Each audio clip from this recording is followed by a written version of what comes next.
আসসালামু আলাইকুম। টেকমাস্টার চ্যানেলে আপনাকে স্বাগত। আজকে আমরা কথা বলবো বেসিক কম্পিউটার নিয়ে। যারা কম্পিউটার একদম নতুন, কম্পিউটার কিছুই জানেন না, যারা কম্পিউটার শিখতে চান তাদের জন্য আমার এই বেসিক কম্পিউটার কোর্স। তো বেসিক কম্পিউটার কোর্সের শুরুতে আমরা কম্পিউটারের সাথে পরিচিত হয়ে নিই। এটা হচ্ছে একটা ডেস্কটপ কম্পিউটার, আপনারা জানেন। একটা মেইন অংশ হলো এটাকে বলা হয় সিপিইউ, সেন্ট্রাল প্রসেসিং ইউনিট। এটার ভিতর থেকে সব কিছু হয়। তা চলুন এর ভিতরে কী কী আছে আমরা একটু দেখে নিই। তো একটা সিপিইউর মধ্যে থাকে hard disk, SSD, RAM, expansion card, motherboard, CPU, cooler, processor, power supply. এটা হচ্ছে মনিটর। এগুলো হচ্ছে এলইডি মনিটর, আগে ছিল সিআরটি মনিটর। এগুলো বিভিন্ন টাইপের হয়ে থাকে, বিভিন্ন কোম্পানির হয়। তারপর এটা হলো কিবোর্ড, লেখালেখি করার জন্য এই ডিভাইসটি ব্যবহার করা হয়। এটা হচ্ছে মাউস। তারপরে এটা হচ্ছে স্পিকার। তারপর এটা হচ্ছে ইউপিএস।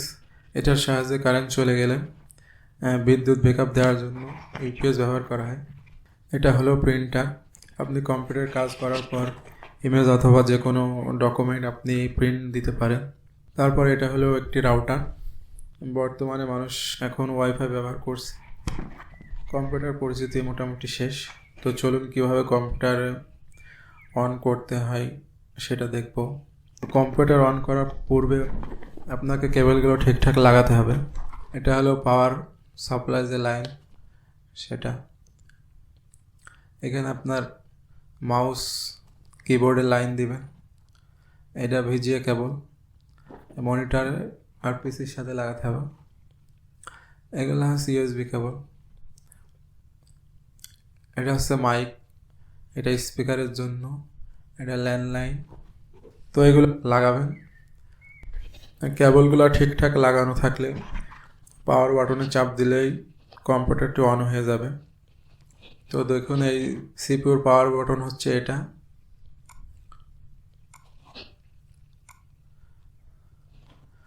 সিপিইউর পাওয়ার বাটন হচ্ছে এটা। এখানে চাপ দিলে কম্পিউটারটি অন হয়ে যাবে। আর যদি ল্যাপটপ থেকে হয় তাহলে কিবোর্ডের ডানে অথবা বামে এই ধরনের বাটন থাকবে। ওই বাটনের চাপ দিলে কম্পিউটারটি ওপেন হয়ে যাবে। কম্পিউটার ওপেন হওয়ার পর আমরা কম্পিউটার বেসিক কাজগুলো শুরু করব। শুরুতে আমরা যে কাজটি করব, মাউস হাতে নিলাম, মাউসটি একটু নাড়াচাড়া করান। দেখুন একটা তীর চিহ্নর মতো দেখা যাচ্ছে, এটাকে বলা হয় কার্সার। কম্পিউটার ওপেন হওয়ার পর আমাদের প্রথম কাজ হলো কম্পিউটার রিফ্রেশ দেওয়া। রিফ্রেশ কীভাবে দিতে হয় একটু দেখি। কার্সারটা ডিসপ্লে যে কোনো ফাঁকা জায়গায় নিয়ে মাউসের রাইট বাটনে ক্লিক করে দিব। তাহলে দেখুন একটু অপশন আসবে। একটু নিচের দিকে আসলে দেখুন রিফ্রেশ লেখা আছে। তো এখানে লেফট বাটনে ক্লিক করে দিব। ক্লিক করে দিলে দেখুন একবার রিফ্রেশ হয়ে যাবে। এভাবে কয়েকবার রিফ্রেশ দিয়ে নেবেন, তাহলে কম্পিউটারটি রিফ্রেশ থাকবে। কম্পিউটার অনেকক্ষণ কাজ করার পরে এবার কম্পিউটারটি বন্ধ করতে হবে। তো বন্ধ কীভাবে করতে হবে চলুন সেটা দেখি। কম্পিউটারটি বন্ধ করার জন্য স্টার্ট বাটনে ক্লিক করবেন, তারপরে পাওয়ার বাটন, এখানে ক্লিক করতে হবে। পাওয়ার বাটনে ক্লিক করার পর দেখুন একটা উইন্ডোজ ওপেন হবে। নিচের দিকে দেখুন শাটডাউন বাটন, এখানে ক্লিক করলে কম্পিউটারটি অফ হয়ে যাবে। কম্পিউটার অফ করার আগে অবশ্যই সফটওয়্যার অথবা ফোল্ডার অফ করে নেবেন। তারপর দু একবার রিফ্রেশ দিয়ে তারপর কম্পিউটারটি অফ করবেন।